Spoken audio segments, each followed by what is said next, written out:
Hello and welcome. Today we're counting down the top 10 facts about nutrition and metabolism that you may not have known about. So most people think that food is digested in your stomach, but it actually starts being digested while still in your mouth. Dietary polysaccharides are first digested in the mouth by salivary alpha amylase, which breaks down the glucose alpha 1,4 glucose bonds. In fact, studies show that those with a low level of salivary amylase predisposes them to obesity. So don't know if you knew this, but fiber can't be digested by our bodies because we lack the enzymes to break it down.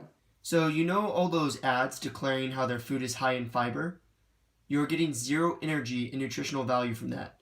But wait, it's still very important on the back end. Literally. Without it, pooping would be terrible. And it actually helps weight loss, control blood sugar, and reduce the chances of several chronic diseases. So eat your fiber, people. Anyone that knows me knows I'm a big believer in bread. So here's the science to back it up. 45 to 65% of your total daily calories for an adult should be from carbohydrates. Carbohydrates are essential for your body's energy production. Also, red blood cells need a constant supply of glucose, aka carbohydrates. They can only use glucose. Probably most importantly is the fact that the brain needs glucose to function. Proteins and fatty acids do not cross the blood-brain barrier. If you are lacking those oh-so-important carbohydrates, your body resorts to starvation mode and produces ketone bodies to fuel the brain instead of glucose. Makes me wonder about all those people on those no-carb diets, or those so-called meatheads. Now I fully understand that expression. Yikes. How's the health of your brain? Some fats are bad. Duh, we all knew that. But other fats are actually crucial for our diet. Some fat leads to coronary heart disease, while others help reduce the risk. So how do you know which is which? Basically stay away from trans fat and saturated fat. Instead, choose foods with monounsaturated or polyunsaturated fats. Monounsaturated fats have one double bond, and polyunsaturated fats have several. These double bonds affect the melting point, so you can usually tell the good fat from the bad fat just by looking at it. Unhealthy saturated fats and trans fat are usually solid at room temperature, such as pork fat or butter. Mono and polyunsaturated fats are usually liquid at room temperature, such as olive oil and tuna juice. Tuna juice. So on the note of fat, some of the best types are the polyunsaturated fat that contain omega-3. This type of fat is usually found in fish and not only helps fight against the risk of coronary artery disease, but can help protect against irregular heartbeats, helps to lower blood pressure, and decreases overall chances of sudden cardiac arrest. Did you know that approximately 5 to 10% of the digestible energy in food is used in a process of what's called the thermic effect of food, or diet-induced thermogenesis?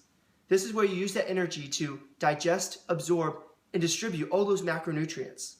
So, it costs food to eat food. The equation for weight loss is simple. You need to use more energy than you absorb.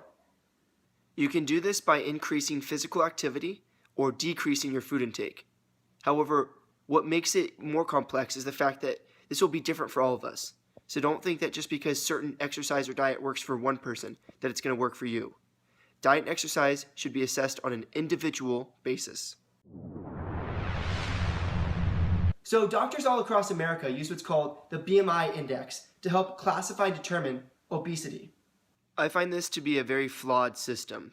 The body mass index only takes into account your weight and height, nothing else.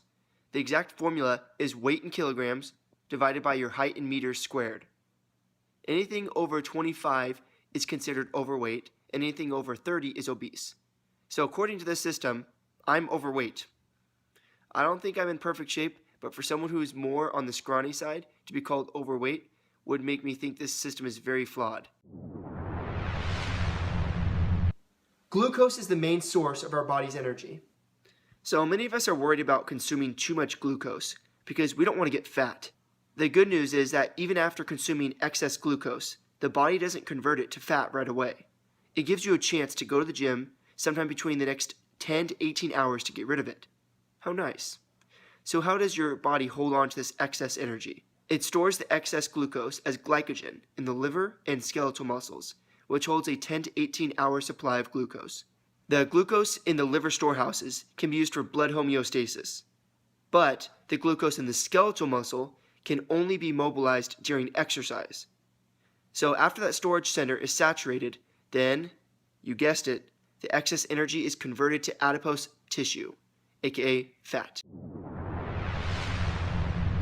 I'm starving!